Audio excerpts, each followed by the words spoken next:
At Hunts, we know we have an impact on the planet. Our aim is to reduce that as much as possible so the planet's still here for future generations to enjoy.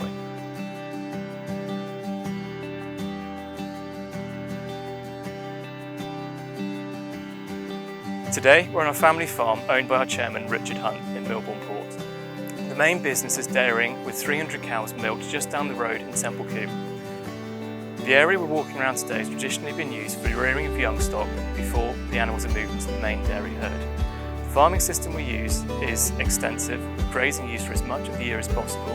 The cows stay outside to make as much of the grass as we can and reduce the amount of time they spend in the barn. We're here today looking at an 11-acre plot of land. The plan for this space is to create a wildflower meadow and a herb-rich grass lay where species can thrive that are otherwise struggling in our countryside.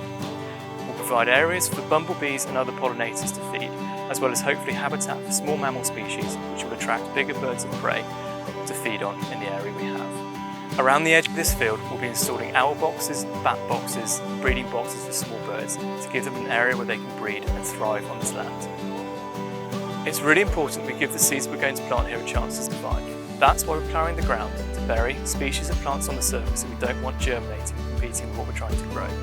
We also want to bury the seed deep enough that the slugs don't eat it before they get a chance to germinate. In about 10 days' time, we'll come back and plant the wildflower seeds at a rate of about 8 kilograms per acre.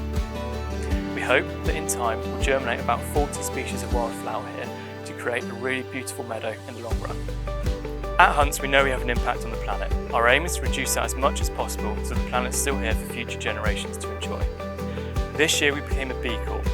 Joining the B Corp movement means that we've joined an international community of businesses working towards being a business working for good for the environment and the community around us. This has meant that lots of our existing initiatives and some exciting new ones have been pushed through. Last year we launched a widespread trial of HVO to power our HGV fleet. This resulted in much reduced emissions coming from those vehicles on the road. We've combined this with using route optimisation to ensure that our vehicles drive the least number of miles possible on the road to complete their journey. At Hunts, we know we use large amounts of electricity to power our chilled and frozen warehouses.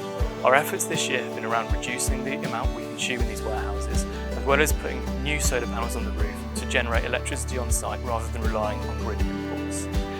This has been combined with an approach of buying renewable electric from the grid to ensure that we minimise our emissions from our warehouses as much as possible. We're also in the middle of a 12-month-long project to renew refrigeration that currently runs our main hub site in Sherborne, of kit that was installed in 1976 with new CO2-based technology to ensure that we're using as little electricity as we possibly can to keep the warehouses to the temperatures we need them to be. All of these changes mean that we've made a massive reduction in the amount of CO2 that we emit as a business. Our measure of this is the amount of tonnes of CO2 that we produce per £1 million of turnover. Our benchmark year is the year ending March 2020. In the year, we produced 72.5 tonnes of CO2 per £1 million worth of product delivered. In our most recent financial year, ending March 2023, we had reduced this figure to 24.8 tonnes per £1 million of turnover. In percentage terms, that's a 65.7% reduction on our emissions for the year comparisons. In other terms, that's enough saving to drive a petrol car 780,000 miles, or 31 times around the planet.